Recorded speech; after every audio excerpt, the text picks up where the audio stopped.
Hey, world. So we've got conversations with Annie, and we're going to talk about believing in yourself, and that's about the extent of the intro I do. So we're good. I love intro. It's I'm money. tell- I'm telling you, it's almost as good as my outro, where I just make faces and see what it catches on the end of that Mhm. last 10 seconds. It's really hard. People don't realize like when you're doing that, how you have to navigate through like that last 10 seconds is so awkward. You're like, okay, bye. Yeah, and you just like sit there, and it's like waiting and waiting for it to just end, and it's like, is it over? I don't even know. Like you have the stupid things come up on your screen. I have It's to like, say do the comments good, bad. I have to say two things. First of all, Lashana Tova to those who celebrate. Happy New Year to my tribe. And the second thing is rest in peace, Ruth Bader Ginsburg. It came at a very timely it was a timely delivery of my graduation present to myself, which is around my neck, and it happens to say vote. So those are my PSAs for tonight.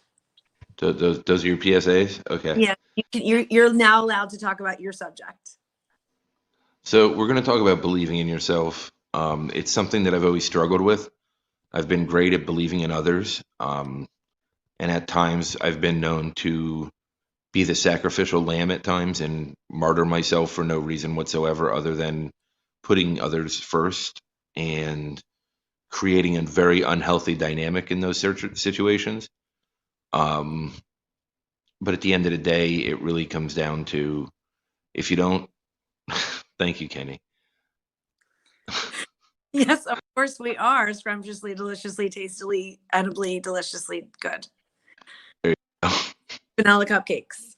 Yeah, there you go. So as far as believing in yourself goes, it's something I've struggled with my whole life, right? It always goes back to that self-worth and self-confidence and those things. And I'm great at believing in others. I really am. Like it's one of my superpowers, right? Like I can empower others so easily.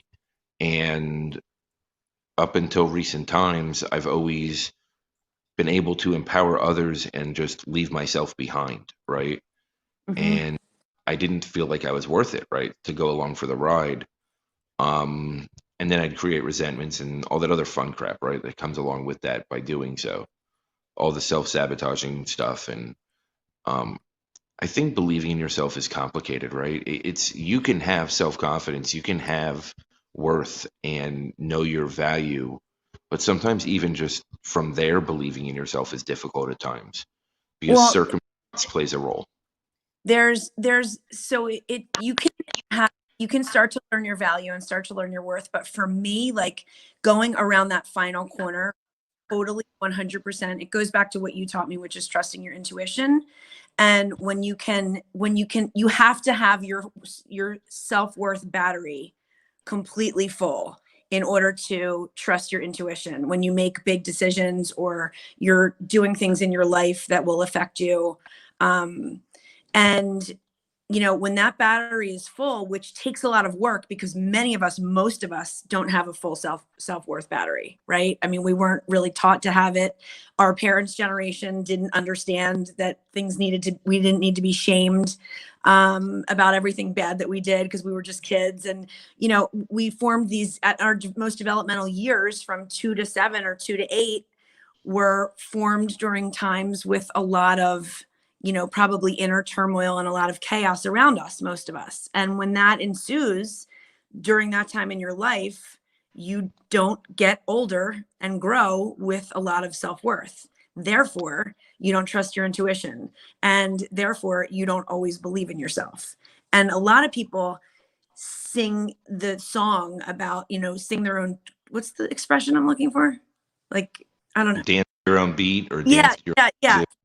Sing this tune of self-belief and like I believe in myself, but really when it comes down to it, they stay safe and they make Mhm. decisions that are safe. And what I'm finding now in my life is that when you are able to take a risk in your life, when you truly can do it and you say yes to a big risk or a big major change or decision that doesn't stay safe, that's when you're really trusting your intuition. That's when you are really believing in yourself.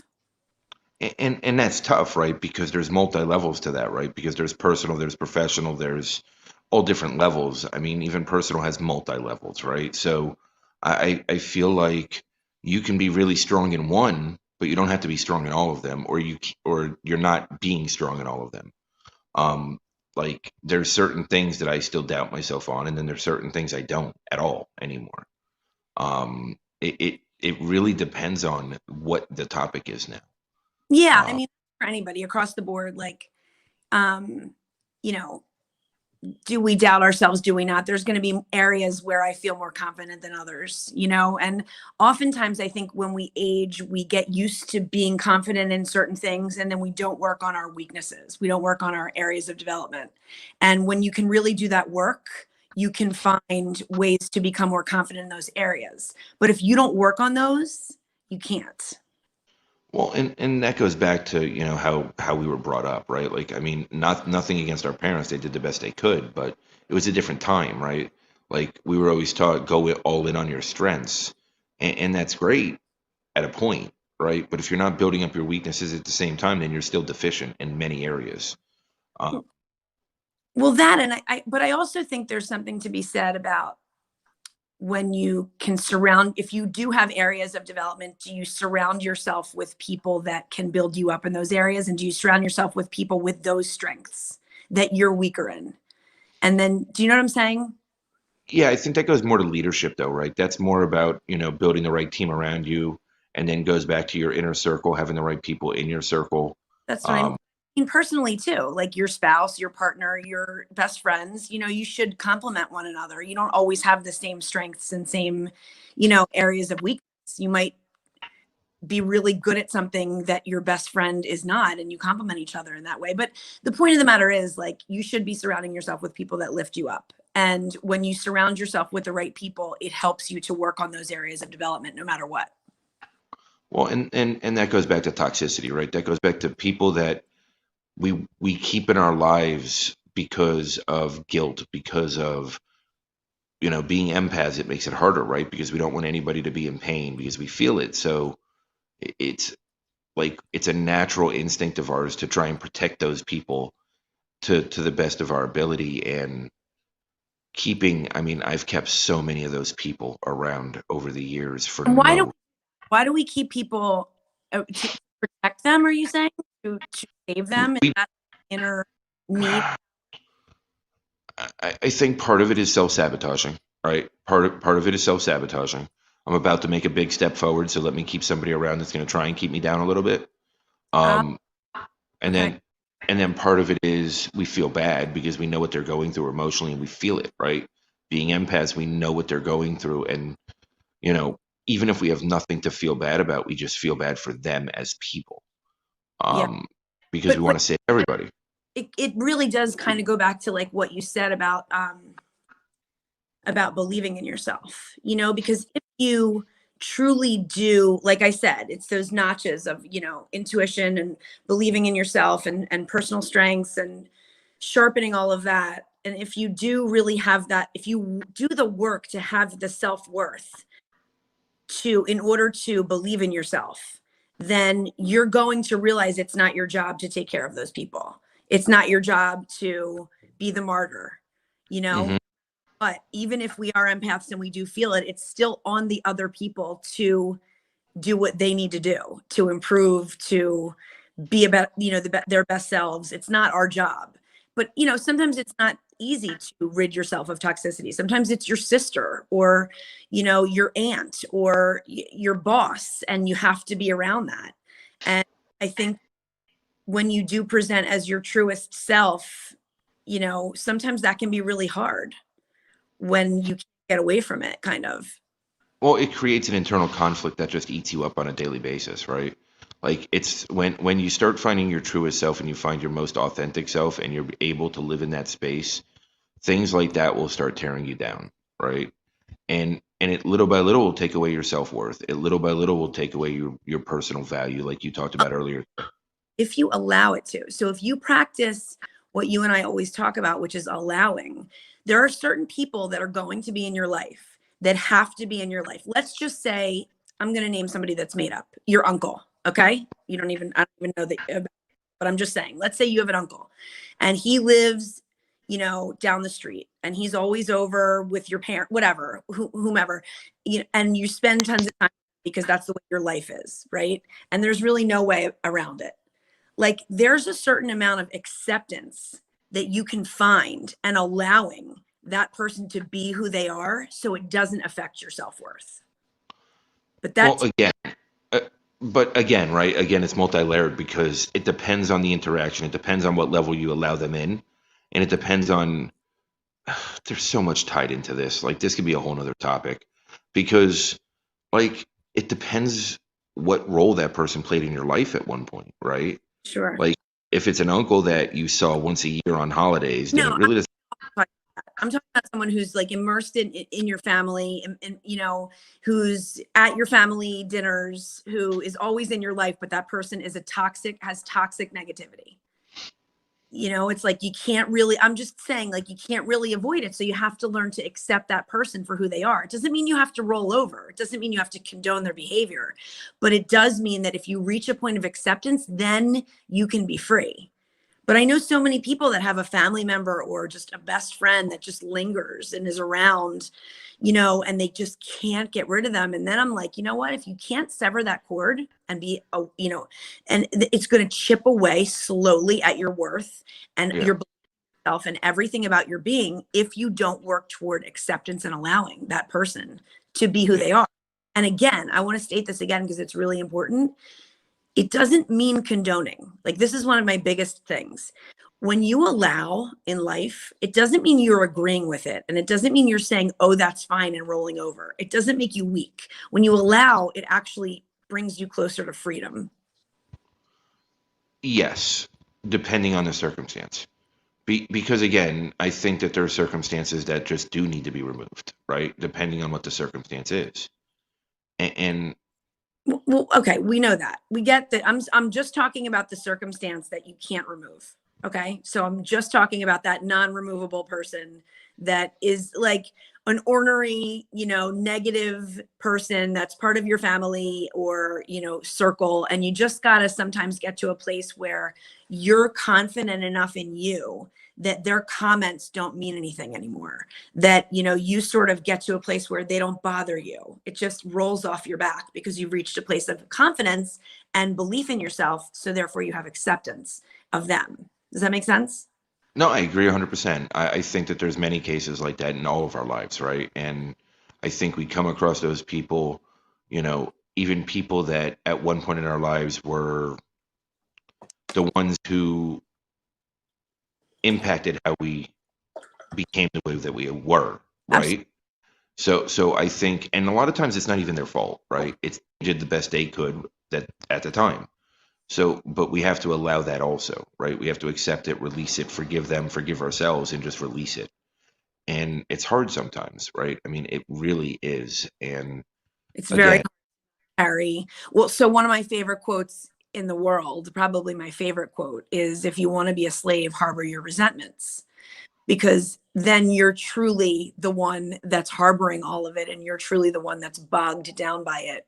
So that's why, you know, in the steps and everything with the program, you have to work through your resentments and you have to let that stuff go. But it's not as easy as waking up one day and saying, well, you know, I think I'm gonna let that go. I mean, it really takes a lot of work. And then you have triggers, things that come along and trigger you. And, you know, that ornery person in your life that has the negative toxicity, I'm just using this as an example again, comes along and on a bad day of yours says something like, what, are you still looking for a job? You know, and it right, just the hell off. And, you know, whereas on a random Thursday, you wouldn't have felt crappy about that statement. You would have said, oh, whatever, Uncle John, you know, but this time it triggered you and you go crazy and it ruins your whole week or month or sets you off on some sort of depression. So, but I think when it comes down to the bottom line is we can't control other people and what they do. So the only thing we have control over is our actions. And yes, we work on ourselves really doing the work and looking, using a lens to look inward, then we can reach that place of feeling confident with our decision making and therefore being able to take risks and having self-confidence and having self-belief and, you know, and really just like you and I have talked about this week, making decisions for you right. versus for other people. Which is difficult, right? Because if I go back to believing in myself and we go back to that roundabout way of getting back there again, um, like when I'm looking at it and I'm really thinking about it, I'm at the point now where I'm probably about 80 to 85% of the way there, and 80 to 85% of the potential areas in my life that I 100% believe in myself. But there's that 15 to 20% that I probably still question. Uh, Don't you think that there's an element of that that is, humility, like that keeps you straight, that keeps you kind of, I mean, you can't 100% of the time, 100% believe in yourself. Like, I think that there's stuff that catch on, there's stuff that might make you stop and say, let me look at this a second or third time. I don't think it's bad to have a certain percentage that you not don't believe in yourself, but that isn't at the 100% full mark. well, and that's what I mean. I think that there's a couple areas that I still really lack it, really, really lack it, severely lack it. And there's many areas that I don't anymore, right? That I did. And there's a difference, right? There's a major difference in how I act, react, and communicate now. But there's one area specifically that just eats me up. And that's one that I'm working on because I just haven't gotten there yet. But it's tough. It's really challenging for me because that's like the core of my deepest, darkest issue that's been carried my whole life. And that's the one that I'm just rooting out now, right? So I think when I say that I'm like 80 to 85%, I mean 80 to 85% of the areas I feel very confident, self-confident, believing in myself in a very good way, healthy way, right? I don't think, Numbers. huh? Those are pretty good numbers. Like It is. It is. you got there. You weren't there when I first started discussing this stuff with you. So, I mean, you have done a lot of work to get to 80 to 85%. And that's a solid B. I mean, granted, I don't really like Bs, but I think that it's a great place to be where you're still doing the work and you're still humble. And I understand you're delving into some deep rooted stuff right now. We both are, and it's important to be aware of those things and realize that these are the areas I want to uncover, because before there were deeper holes in other ways that aren't there anymore. Right. You know, And I filled up a lot of my own cup now, right? Like I'm getting to a point where I'm filling it for myself. And yes, I'm still helping people. I'm still going out of my way to help people all day long, every day. But now it's coming from a different place. that's woven into the fabric of who you are. So there's a part of that I don't think you should try to get away from. I mean, there's a part of that that's who you are as a person. That's not bad. No, and I don't think it is, right? But I think in the past what I was doing, like, overanalyzing, not that I do that ever. Never. Um, but if I'm breaking it down, there was a part of it that I did to where it was to cover up my issues, right? Sure. And as much as I was doing it for the right reasons, I was also doing it for the wrong. Sure. Now there's a lot more pure intent behind it, right? I'm able to separate many things that I was never able to separate before. It's, I'm able to really truly be there for someone when they need me rather than saying, well, how is this going to affect me? Right. And those were very touchy subjects for me at one point, and not that long ago, but they were very touchy and they would trigger me in many, many ways. But it's not doing that as much anymore. I think I think I agree with what you're saying. I think what it means is that when you're there for somebody, you're authentically there for them with no judgment and no reasoning other than just to be there for them. 100%. And And zero expectations as well. right, zero expectations in return. And Yep. when you can do that with the boundary that doesn't come before yourself. So you can't, there's two things: that doesn't come before yourself and that you don't get enmeshed in all of their stuff. So that's a boundary too. For me, that's a big one, because I would take on, as an empath, like you take on other people's feelings and problems and pain.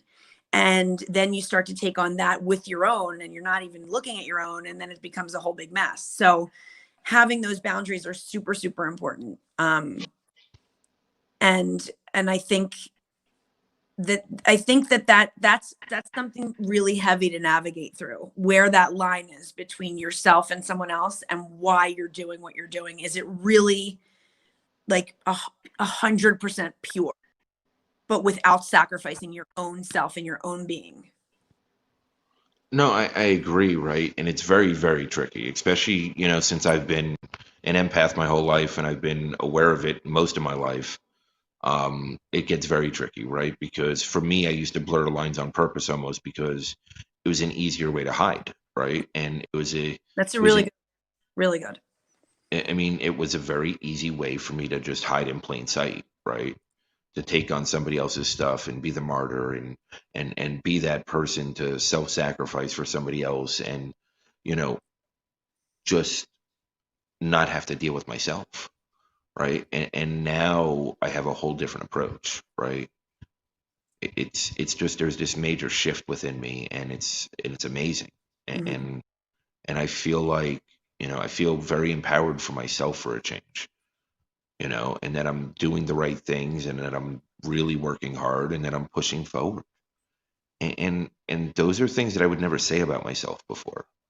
Like I never gave myself credit for anything. So, there would always be self-deprecation and all that other fun stuff involved, and I'm not doing that now.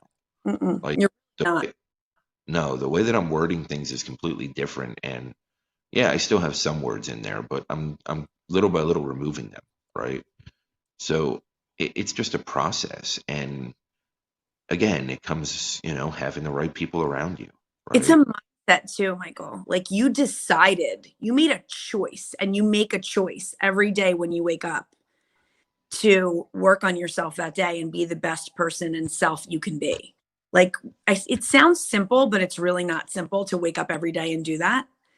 And you do that. I mean, I really try to do that. I don't always succeed.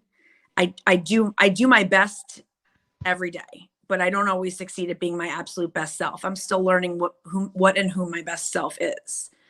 And I think that's a lifelong learning type thing. Like I don't ever want to stop figuring out who my best self is that day.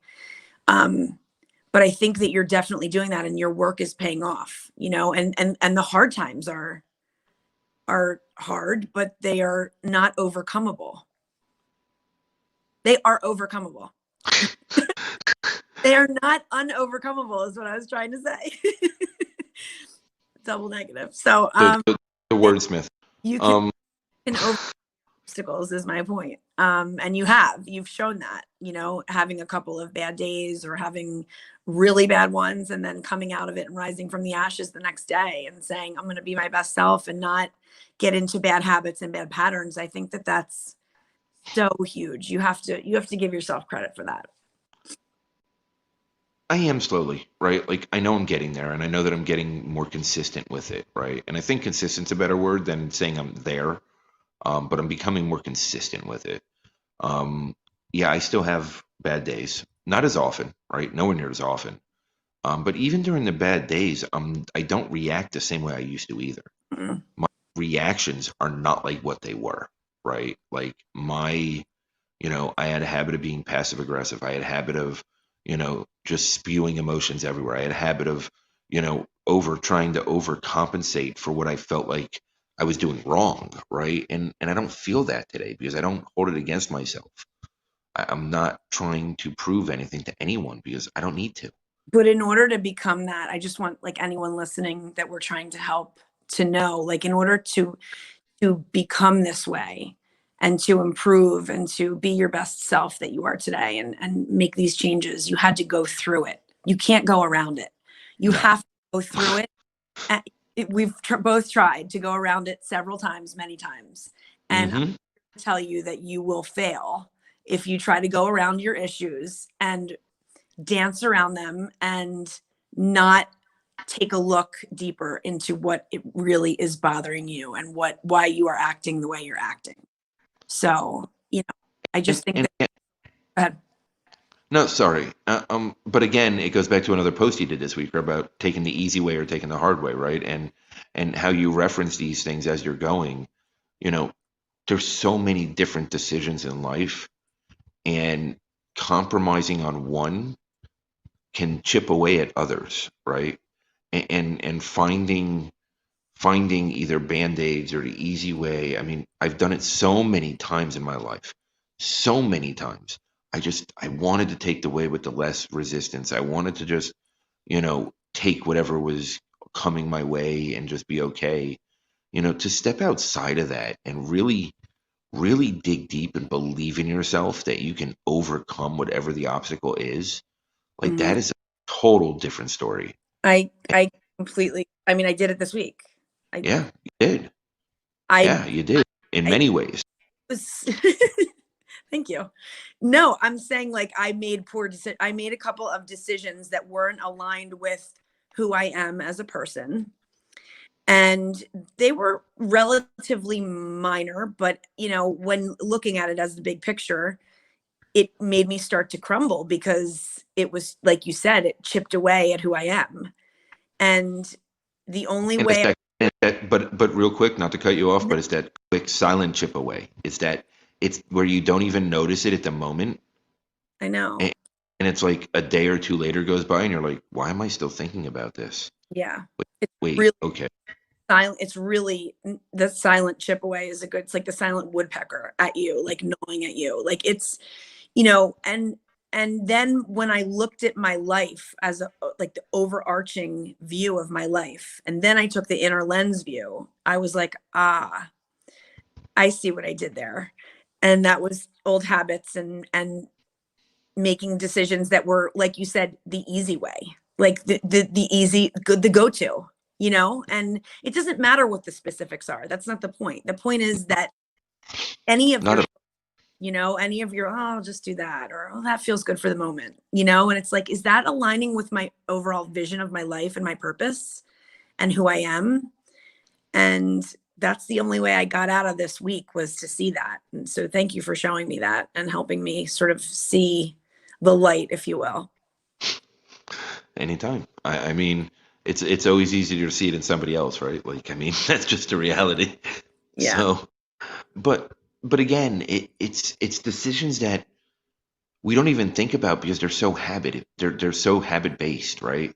Yeah. It's who we've been. So as we're going through these changes, it's not even that we really think we're doing anything wrong at the time. Sure. It's more this was it. This is what we did, right? And I still have many of those that creep up at times. But I think at this point I'm becoming aware of it before I even do it sometimes now. Yeah. I mean, that's what happens when you go through it, right? And then you recognize that you did it, then you can say, okay, then you figure out your triggers for next time, right? And like your go-tos if you don't. Right. um And that comes down to allowing and accepting, right? Accepting yourself for where you're at, allowing yourself to release things and feel things and process things, and just owning it. I made a mistake. Okay, I won't do it again. And that's yeah, it.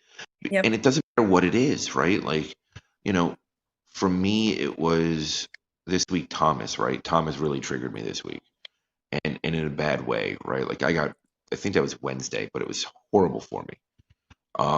And I was blaming myself. I couldn't just accept that. Hmm. Huh? You couldn't get Or past it. It like no. you were stuck for a minute. And it almost took me down, right? Like, I mean, it really, at that moment, I was crumbling. And it was tough. And, of course, I call you, and it's like, packing, doing all your stuff, and just trying to get shit done and get stuff out of your head. And I'm sitting here, like, crying my brains out because of everything that just went on with the poor kid. Well, I mean, it's such a, like it's such a deep, like as you would say, layered situation. And I feel for you so much because I feel you blaming yourself and it's not your fault. And you're doing your very best and your best is enough and all those things that I said to you. Right. And, but you, again, our whole show is on believing in yourself. You, at the end of the day, you have to believe that what you're doing is the best for that child. And you are. You're doing the best for that child. You're loving him unconditionally, and that's what he needs. And Yeah, consistent. And you are able to do that because you believe in yourself as a father and as a person. So just remember that. I'm getting there. I accept that. Well, don't. I'm pretty good with unconditional love. I see it seems to be another gift of mine, right? That I just seem to possess that for the right people in my life. So it's one of the, it's just one of those things that I have, and I know it's not easy to come by because it's very difficult to be able to do that for someone, or have that at all. Sure. You know, we live in a very chaotic world, so being able to accept something like that, have something like that, especially for people that have never experienced it. I mean, I don't even know if I've ever experienced it, but it's just something I've always had to give, and I just, Now you're choosing to give it. There's a yeah, difference. There's that's a the difference. You wake up, I told you before, you wake up and you make a choice. And you make Yes. father those children and to consistently, unconditionally love them. That's a choice. You're not giving it because you think you have to.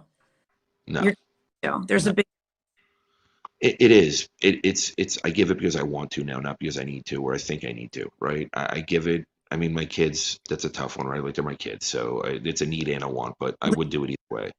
plenty of people that parent and would parent in your situation, not the way that you parent. So let's be real. There's plenty of parents that don't unconditionally, consistently love their children the way you do. So that's a I'll fact.